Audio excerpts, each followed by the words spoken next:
My name is Rob Stavinga. I'm the Watershed Resources Technician at Kawartha Conservation, and today we're at Ken Reid Conservation Area looking for goldfinches.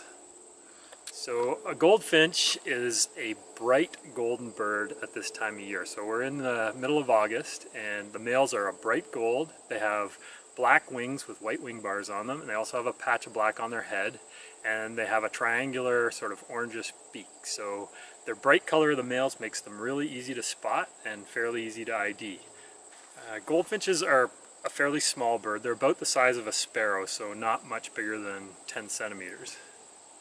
Goldfinches can be found throughout North America, and their preferred habitat, because of the food that they eat, is meadows and shrubby type forest areas.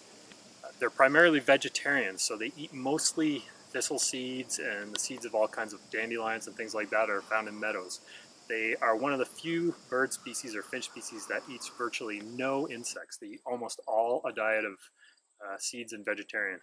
Goldfinches are unique in that they're the only finch that double molt. So they'll have a molt in the springtime and they'll also have a molt in the late summer.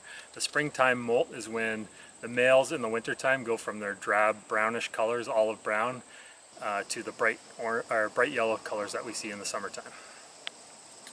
Some great places in Ken Reid Conservation Area. We have, when you first come into the park, there's a meadow on the left-hand side. That's a fantastic place for goldfinches. I'm actually hearing a goldfinch fly by us right now. We're in the gravel pit area that's just on the north side of the park. So any of the open areas where you have sort of low tree cover and lots of the plants that I talked about, so thistles and asters and things like that, they'll be feeding on them at this time of year.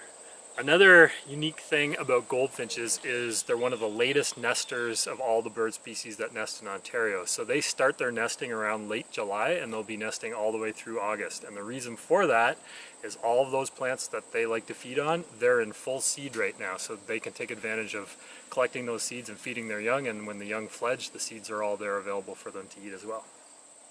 So goldfinches, I mentioned when I was talking about migration, a lot of birds stop over at feeders to feed, and goldfinches are one of the birds that tends to rely a lot on feeders, especially Niger feed. So if you can keep your feeders clean and keep the areas around your feeders clean, one of the things you can also do is move your feeders around your yard so there's not a big pile of seed casings and things like that below the feeder, because that's an area where mold can collect and can cause some illness.